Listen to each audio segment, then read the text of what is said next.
Hello and welcome to episode 24 of the Millennium Pod, a Star Wars podcast by me, Ari, at ari.in.space on TikTok and at millenniumpod_ on Twitter and Instagram. Okay, so I'm super excited because this is the first episode of another little mini series that I'm going to be doing on the pod here, and that is going to be on each episode of Visions that was released this past week. And so yeah, every week for the next, I guess it's 9 weeks, I'm going to share with you a little review / reaction, whatever, of a different Visions episode, similar to if you've listened to my Rebels breakdown and rewatch series, wherein, it's kind of just going to be my thoughts. Another thing I'm super excited about for this series, though, is I do have several super awesome guests lined up to be coming on and talking about each of these shorts with me. So yeah, this week I'm by myself, but the next few weeks and onward should be with somebody else, which will be very, very fun, very entertaining. And I'm sure great conversation will come from that.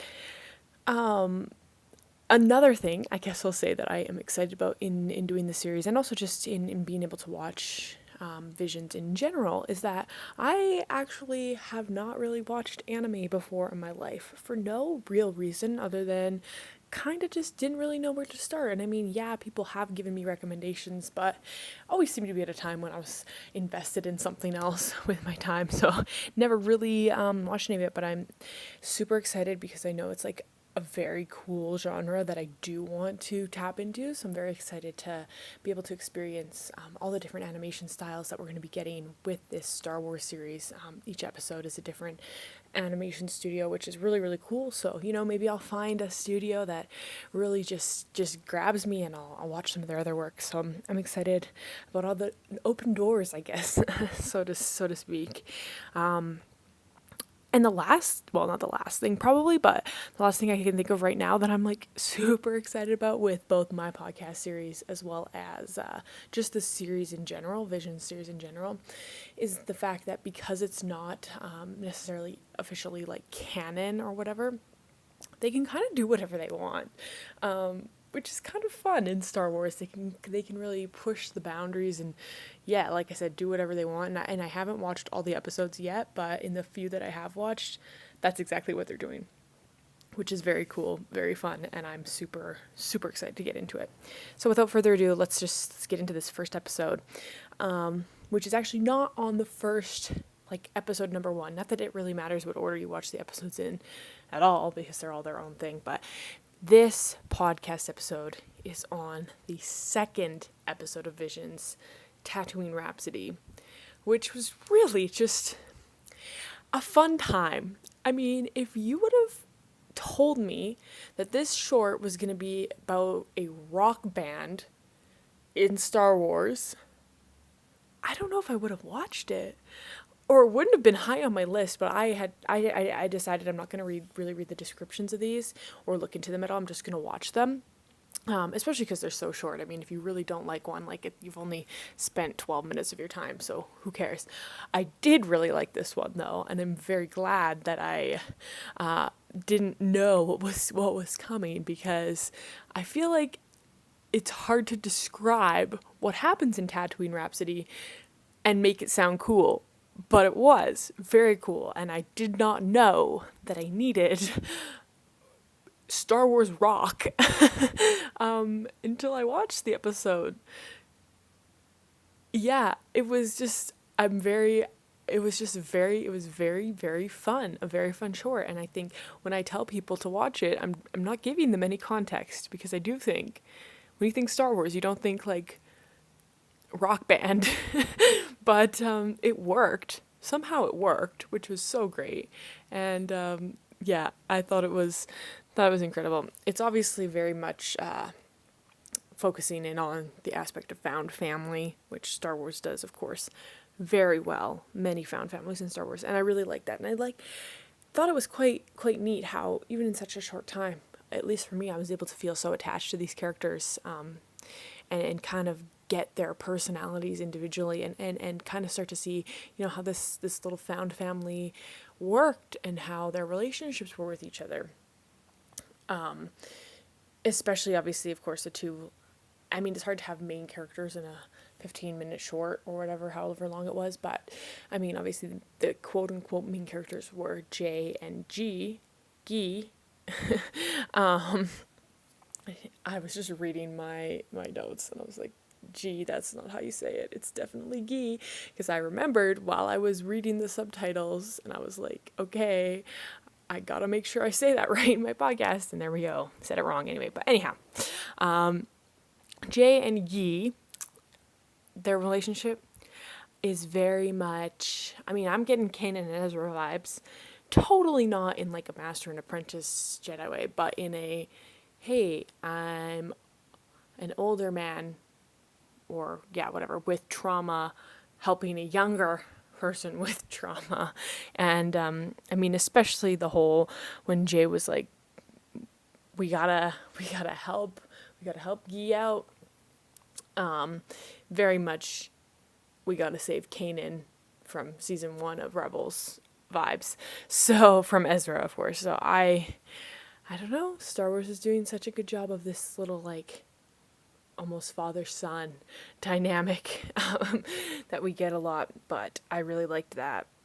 I was watching the little extras, I guess, of, it was like the director's / studio commentary, behind the scenes, inspiration, whatever, little mini documentary thing, and they were saying that music is just, it's very important in Star Wars, and they kind of wanted to showcase the power of music in a different way, which is of course exactly what they did, with showing how, you know, the band essentially saved Jay from all of like his devastating past. I mean, the short opens with just like war, devastation, and I mean, we know enough about Star Wars, especially if you've watched you know, the Dave Filoni shows, because what is a Dave Filoni show if not Order 66 persevering? And we know how devastating that the war was for young Jedi, which, and obviously Jay was. I mean, he has his Padawan braid in the opening scene when we first see him. And so, yeah, we really do see how music was able to change him and transform his life. And same with Guy, you know, running away from a huge crime family and potentially like his calling, quote unquote, and finding himself in something that wasn't his family, and finding himself in the music. I just think that was a really cool kind of little thing they did there. I mean, they had their goal, and it worked so well. And the other thing I thought that was neat was one of the ladies, I can't remember what her role was in making the short, but she said something along the lines of like, they were kind of worried, like, oh, can we do like a rock opera in Star Wars? But then they kind of realized like the foundation of Star Wars is so solid that, yeah, they can do a rock opera and it can work, which just further emphasizes how fun this series is. I mean, with them just pushing the boundaries, and like I said earlier, just doing whatever they want, is super fun. I'm also finding in the episodes I've seen so far, and I won't talk about the other ones because they're going to get their own episode, but I have seen there is a lot of parallels between these little shorts and other parts of Star Wars, which is so good. And you know, as they say, Star Wars is supposed to be like poetry. It rhymes with itself.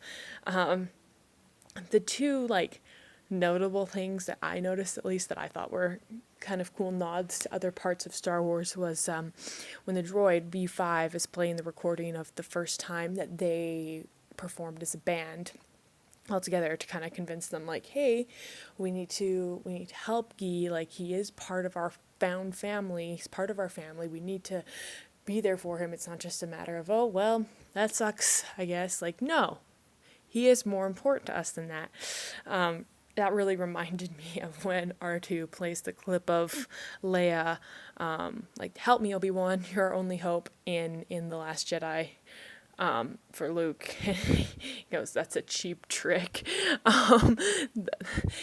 You know what? Those droids, we gotta give them more credit. They know how to get the I guess they're not all humans, but they know how to get the sentient beings to to do what they know deep down they should be doing. And the other parallel that I thought was kind of funny was, of course, when at the end of their song on Tatooine, when Jay says, "Hey Jabba, we'll give you a chance to become our sponsor," reminded me a lot of the Sarlacc pit, and Luke being like, "Okay, this is your last chance." Of course, in this universe or in this storyline, Jabba makes a good decision, and he decides to sponsor them because we know what happens when Jabba doesn't listen to people saying that this is his last chance. He ends up being unalived. But yeah, so anyway, I think it's cool that they've kind of, and like I said, that I've seen parallels in the other episodes as well, and so I'm excited to talk about those because I think it's cool that they're kind of, it's in its own thing, but as I said, it's poetry, it rhymes. We're seeing aspects of Star Wars brought in again and again. And of course, at one point, Jay even says, "I have a bad feeling about this," which, that's got to show up in Star Wars. So yeah, if you couldn't tell, I thought this was a very fun, very well thought out episode. And I mean, ultimately, it's built on the foundation of what Star Wars is. And I mean, to me, Star Wars is all about hope. And I think that hope is shining through this episode, throughout it from the beginning, like the back in time scene, when Guy finds Jay, that he is hope for Jay in that moment, in that devastation of war, to,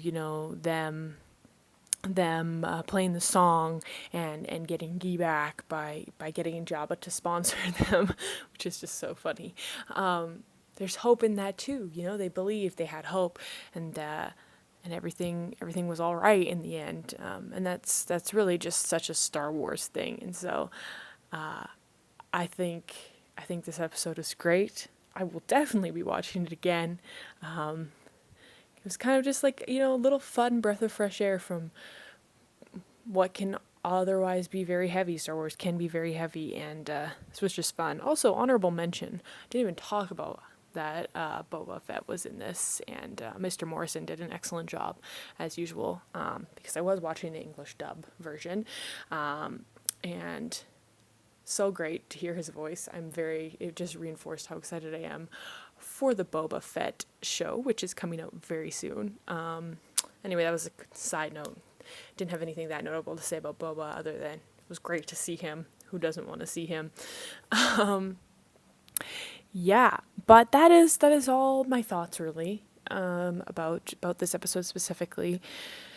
Definitely, excited to keep going with this and to kind of dive into these little shorts and to pull out some fun little deeper meanings, or at least that I can find. Yeah, the one thing I did want to say, actually, now I'm thinking about it, is that the song that they have, their little rock song, it talks about how, like, you'll be okay, and again, I think that kind of ties into the whole hope theme, and also just like the whole story is kind of like, you'll be okay, like I said earlier, like from the moment that Guy finds Jay, like, you'll be okay, and then they have their found family, and then they get Guy back, they go after him, and it's kind of like the whole thing is like, we'll be okay. And so, I mean, I might be reaching here, but yeah, I do think that the song is kind of like, I don't think metaphor is the right word, but it's a word I'm going to use anyway. A metaphor for just like their kind of experience as a found family in general, like together they are okay. But anyway, that is enough of me trying to be an English major, which I am definitely not. So if any English majors are out there listening to this, I'm so sorry. To the rest of you, I'm also a little sorry, but anyway, this has been great. I cannot wait to chat further, especially when I have some guests on and we can kind of throw our thoughts around together. But as always, thank you so much for listening. If you've managed to make it through almost 15 minutes of me talking about a 13-minute short, I appreciate you. As always, please feel free to reach out to me on social media. I would love to hear from you. And hope you're having a great day, night, morning, evening, whatever it is, wherever you are listening. And of course, as always, may the force be with you.